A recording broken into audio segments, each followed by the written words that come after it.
No， 去你妈的！ Hey guys, Patrick here. Welcome back to another episode of Learning Chinese through drama and movie clips. Today's clip comes from the movie Rolling Across the Horizon. It's about a group of Chinese scientists and soldiers working in the 1950s to 60s Gobi Desert to develop China's first atomic bomb. Basically, it's China's own version of Oppenheimer, but with way more sandstorms. The movie is based on a time when China faced immense pressure, both militarily and politically, after being threatened with nuclear weapons during the Korean War. Now, why is this clip trending lately? Because it's been reposted by Chinese state media, especially in the context of ongoing U.S. China trade war. It's China's cinematic way of saying we've dealt with worse, bro. So let's dive into the key scene and see how this fits into the larger discussion about tariffs and China's ongoing strength. 应该说，美国是一个美丽的国家。 Okay, the first sentence, 应该说美国是一个美丽的国家. It should be said, America is a beautiful country. Yeah, I totally agree. Yeah. 可他不应该像现在这样，动不动就要欺负你。可他不应该像现在这样. But it shouldn't be like this. 动不动就要欺负你. Constantly bullying you whenever it wants. So 动不动. This phrase indicates something happening frequently, especially when it's done willfully or unnecessarily, like bullying in this case. 动不动就要欺负你, constantly bullying you whenever it wants. 让你呀，就想对他大喊一声 “No， 去你妈的！” 让你就想对他大喊一声 “No， 去你妈的！” Making you want to yell at it. No, screw you.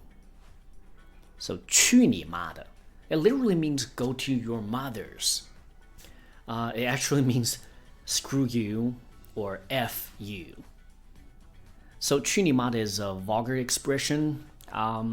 So if you want it to sound less rude, you could say 你有病吧? Are you crazy? You have a disease, don't you? 你有病吧? Okay, so let's say you were scolded at by someone with 去你妈的. Yeah, how do you defend yourself? So you could say 去你妈的. 去你妈的. So put more emphasis on 你 to fight back.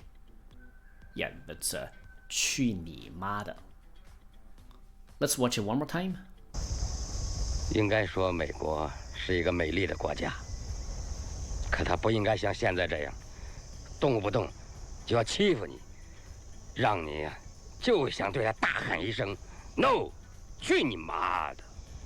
Okay, I hope you've learned how to use this phrase, 去你妈的. Now let's connect this short video to the current situation with the U.S. China trade war. So you see, back in Trump's first term, when he threatened to impose tariffs on Chinese goods, it could have been a massive hit to China's economy. At that point, China was more reliant on exports to the U.S., so tariffs would have hurt. So how did China respond back then? They made concessions. They promised to buy more U.S. farm products, oil, and natural gas. But let's be honest, they didn't stand up as tough as they do today.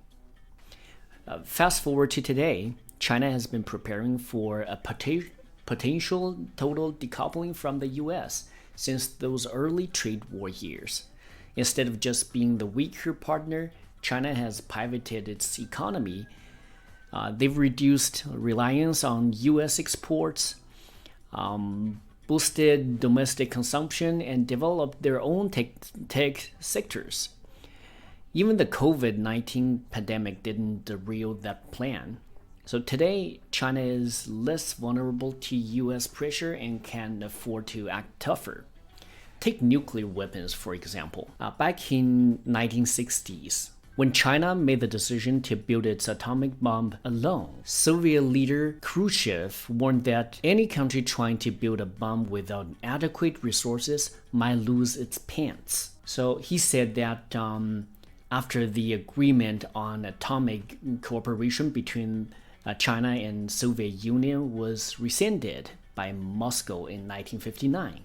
Chairman Mao said Khrushchev should get a one-time medal for having forced China to go it alone as a nuclear power. So a Chinese general shot back at Khrushchev's remarks. He said, at the risk of losing our pants, we're determined to go ahead and build our own atomic bombs. Otherwise, we will end up as a second or third class nation.